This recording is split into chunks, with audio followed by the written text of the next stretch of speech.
Hello and welcome back to Cracking the Cryptic, where today I'm going to take a look at the hard New York Times Sudoku from today's paper. And the idea of today's video is going to be to show you that with a little bit of good technique, you can easily solve a hard Sudoku puzzle. You may be somebody new to solving Sudoku, you may only like the easy ones or the medium rated ones because you think that you can't do the hard ones, but in fact you can. All you need is a little bit of technique. So what we're going to do is I'm going to do this slowly today, work through the puzzle, and the only thing I'm going to do that's in any way unusual, and for those of you who are followers of the channel you won't find it unusual at all, is that when I'm looking at 3x3 blocks like this one, if I can identify two squares exactly that a number can go into, then I'm going to write some little pencil marks into those squares to just remind me of that fact. So let's go through it and I'll just apply that logic and we'll see how we go. So if we, for example, look at this 3x3 block and ask ourselves where can we put a 3 in here, you can see we have a 3 there and a 3 there, and therefore we know that the 3 will be in one of these two positions. Now we could try and keep track of that in our head, but you know, as the solve progresses it's very easy to lose track of that sort of thing. But the New York Times app is very useful. You can just press the space bar and that switches to entering little numbers, type 3 in both those squares, and then we've got an aide-memoire. So let's see what we can do. Now I can see we have 1s here and here, so I know that the 1s in this 3x3 block are in one of these two positions, but this one down here means that in fact this square here must be the 1 in this 3x3 block. And now let's look at how the 1s interact in the columns, in these last 3 columns. And again on this 3x3 block you can see that we can't place a 1 in any of these 3 squares because of this one, and we can't place a 1 here because of this one. So in fact we're immediately able to identify that the 1s must go into one of these two places. Now, one of the advantages of this notation is that once I have two numbers entered in two different squares, and they're the same number as in this case, this is a 1-3 pair. Because of the logic we're using, we know that the 1 is either in one of these two positions, and we know that the 3 is in one of these two positions. So we know for certain that one of these squares will be a 1, the other will be a 3. We don't know the order yet, but Sudoku is a game of elimination, and the fact that we no longer have to concern ourselves with what goes in these two squares is usually helpful. So immediately here my eyes are drawn to this 5, and again now I know this square here cannot contain a 5 anymore, it must be a 1 or a 3. So where can a 5 go in this 3x3 block? Well, it can't go in any of these squares, it can't go here, so it must be in one of those two squares. And we can continue to use the logic now, but now we know there's a 5 in one of these two squares, I can look at the top right 3x3 block. There can't be a 5 in either of these squares anymore. This 5 tells us there can't be a 5 in either of these two squares. So there's only one place left for a 5, and that's there. We can pencil mark 5s into this 3x3 block because of the 5s in these two squares. And looking down the grid, where can we place a 5 in this 3x3 block? Well, it can't go in either of these three positions because of the 5 here. Can't go in either of these two positions because we know there's a 5 in one of these two positions already in column 8. So we can do a similar thing, we can place pencil marks into these two squares. And one of the other advantages of using these pencil marks is that you have the opportunity to do a little trick every now and again. So now we're going to take a look at this 3x3 block and ask ourselves where a 5 can go. Now you may look at this and say, well, you've got no checking numbers here. There's, 5 can go in any one of 6 positions, and you'd be absolutely right.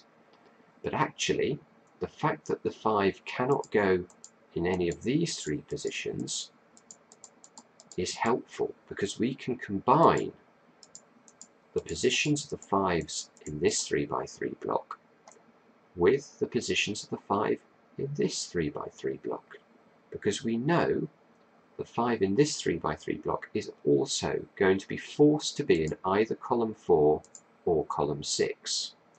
Just as the same thing here, the 5 in this 3x3 block will either be in column 4 or column 6. So we know, for example, if the 5 turns out to be in column 4 in this 3x3 block, the 5 in this 3x3 block will have to be in column 6, and vice versa. So what does that tell us? That tells us something very important about where a 5 can go in the central 3x3 block, because there can't be any more 5s in columns 4 or column 6. For the reasons we've just explained, it would be impossible to put a 5 here. If there was a 5 here, there would be a 5 in one of these 3 squares, and a 5 here, so we'd have 2 5s in the same column. So we can't have 5s in either of these 2 squares, or any of these 3 squares either. The 5s are locked into column 5 there, and we can then use this 5 to eliminate this one. So in fact, we are able to enter into another number. And this is one of the lovely things about using this notation. This sort of opportunity crops up all the time. You just have to be aware of it and know it as a technique, and you can incorporate it into your solving. So now this square can't be a 5 anymore. Immediately, therefore, I can unwind the earlier pencil mark and enter into a 5 here. What else would I do? I would look at this 6. I'm looking at this 3x3 block. The 6 can't go into this square. So we can, oops, no, I don't want to do that. I want to enter little 6s into those 2 squares, because remember, neither of these 2 squares can be a 6. And this 6 here means that the 6 must be in row 5 in this 3x3 block. So we can pencil mark the 6s into those 2 squares because of this 6 up here. Now the other thing that my eyes are drawn to in a puzzle like this one is where we have this 3, 4, 6 combination here. Whenever you have in a 3x3 block a run of 3 consecutive numbers like this, it's very powerful. We should always be looking for the other numbers that are appearing in this column and this column to see how they interact on this square. Now, for instance, 1 here, you can see I can pencil mark the 1s over onto this side. And that, in fact, is going to allow me to place a 1 here, because we know that the 1 in this 3x3 block is forced into column 5 again. So that's going to have to be a 1. Let's see how we can use the 1. Well, I can use it here. I can now say with certainty this square is not the 1. So of this 1, 3 pair, this must be the 1, and therefore this must be the 3, because remember what we said earlier. We'd identified the 3 was in one of 2 positions. So once we know that this square here had to be the 1, we know this square here has to be a 3. Pencil mark 3s into those 2 squares. And now we have 7 numbers already in column 5. So we can actually write in the 7 and the 9 at the top here into these 2 positions. And this allows us to enter into a few more numbers. I think these numbers were available earlier. Let's look at the positions of 2s here. We have a 2 here and a 2 here. So this square here has to be a 2. Let's write that in. And also we can place a 6 into this 3x3 block by looking at this 6 and this 6.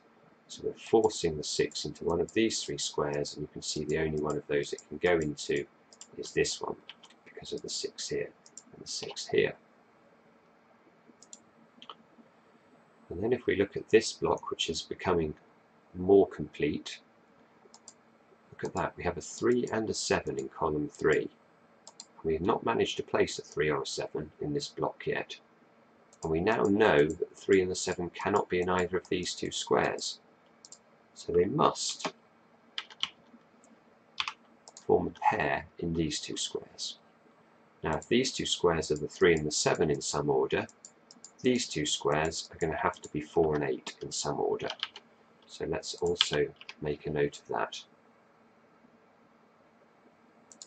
Then we can see we have a 1 here and a 1 here. So and again, we know the 1s are in one of these two positions. So let's write the 1 into that position because of this one here.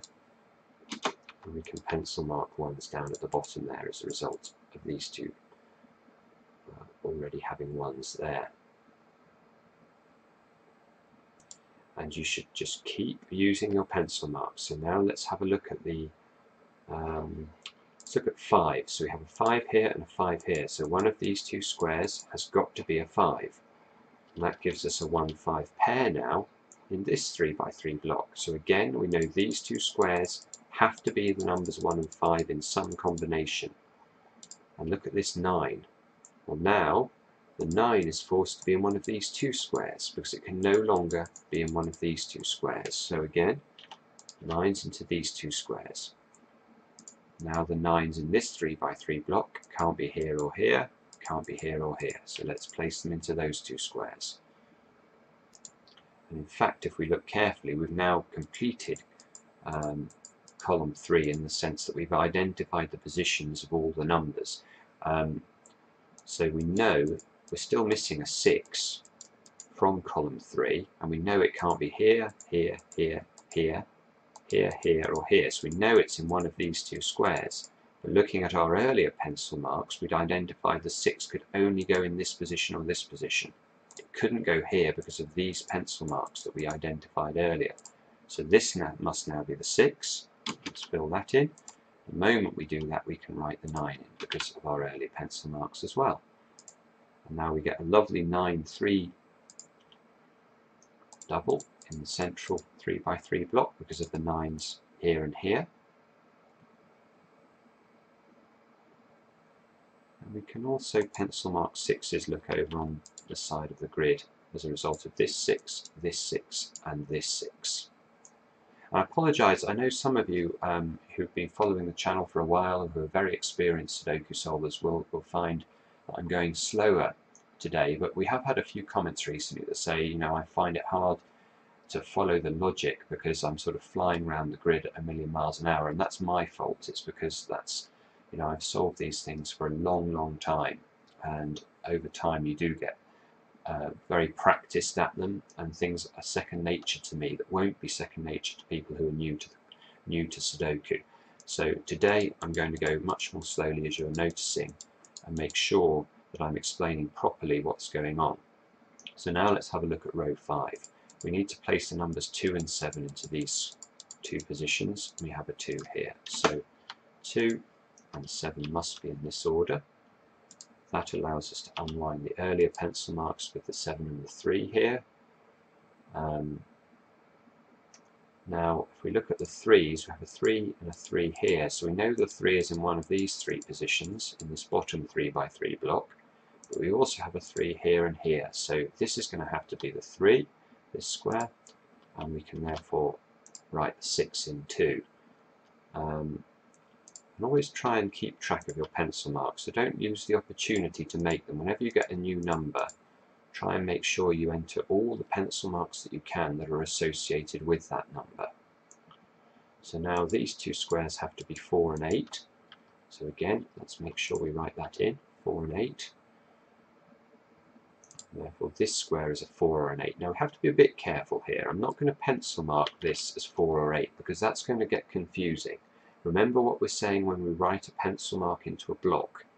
We're implying that there are only 2 positions that a number can go into, and we're notating both of those positions. So if I write 4 and 8 here, that's going to get confusing because I'm not saying that a 4 can go into just 2 positions in this block, or an 8 can go into just 2 positions, because in fact the 8 can go into all 3 of the open positions. The 4 can only go into 2 positions, interestingly, so we could make pencil marks like that, but we can't do anything with the 8s because we just don't know anything about 8s yet. Well, now we can use the 3's up here again. So 3 and 3, so we know that the 3 in this block is in one of these 2 positions, but we've got a 7-9 pair already, so we know it's not here, Let's put the 3 into this position. That resolves the 3 and the 9 here. You see the change of font there? That's something that the New York Times app does. So when you complete all of the numbers in a puzzle, so you can see I've managed to place 3 in all of the 3x3 blocks now, it changes the font. So that's just a sort of help for the solver to remind you that that's what's happened. And then obviously we have this 7 here, so this can't be 7 anymore, so that's going to be a 9, that's going to be a 7, 9, 9. So the 9's in one of these two positions. We have a 9 here, so we can place the 9 up there, look. Pencil mark, or in fact this has to be a 7 as well. We've sorted that out, 7, 7. Look at this, the puzzle's now going to finish basically. I think we've cracked it. So these two 7s here mean there's a 7 locked into one of these two squares. So let's be very precise. You can now see that we have 3 numbers for these 3 cells, but in 2 of them we've managed to lock the numbers 5 and 7, so there is no way this cell can be a 6 anymore. Think about it, because if this was a 6, we would need to place the numbers 5 and 7 in this single cell, because we know, because of the way that we've strictly applied the pencil marks, that the 5s and the 7s are locked into one of these 2 cells. So this can't be a 6 anymore. Therefore this must be the 6. Therefore this must be a 6. The machine tells us that we're doing very well with 6s now. We have to place 2 and 8 in the open positions here. So let's do that, 2 and 8. Up here we've got the numbers 4 and 8 to be placed. In fact, we can see we can already finish that because of this 4 here. So this is going to have to be an 8. This can be a 4. This 4 here helps us out over here with this 4 and 8. 4 and 8 like that. There's only one number now that can go into this square, and that's also the number 4. Oops, it helps if I could type. 8's, oops, no, I don't want to do that. And you can pencil mark the 5-8 combination here. So now let's look at column 8. You can see effectively we have 8 numbers placed because we have a 2 and an 8 pair here and here. So this square we know must be the 9. Let's scan across immediately. Oh look, we found 9 pencil marks here, so this square will have to be the 9. There must be a 9 in one of these 2 cells now, but we have a 9 here.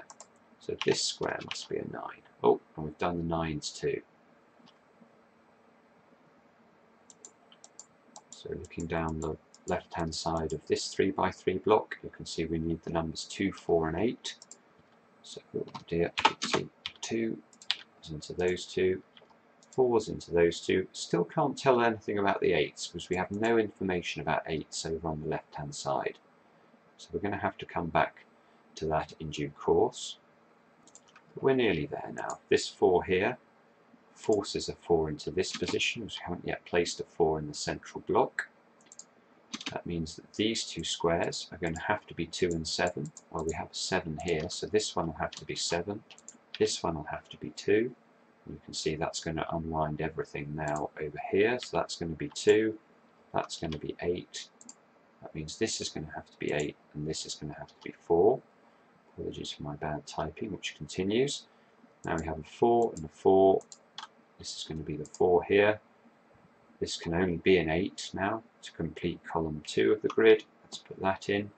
That's our first 8 in the bottom 3 rows, and that's going to be very helpful. So we can now shoot over here and place the pencil marked 8s that we wanted to place earlier. This can no longer be a 4, so that's going to allow us to place the 4. As soon as we do that, this will have to be 8 and this will have to be 2. Now this square has to be a 2 because of this 2 and this 2 and this 2 here, so that one's going to be a 2. This square here will have to be a 5 just to complete the row. That means this is a 5, this is an 8, this is an 8, this is a 1, this is a 1, this is a 5, 5, 7, and this should be a 7. So I just wanted to show you that it is entirely possible to complete a hard Sudoku puzzle simply by being diligent and with good technique. That was the whole purpose of the video. I hope for those of you who are less experienced at playing or solving Sudoku, this was helpful. If you enjoy the content, please subscribe to the channel. We really appreciate that. And we'll be back soon with another edition of Cracking the Cryptic.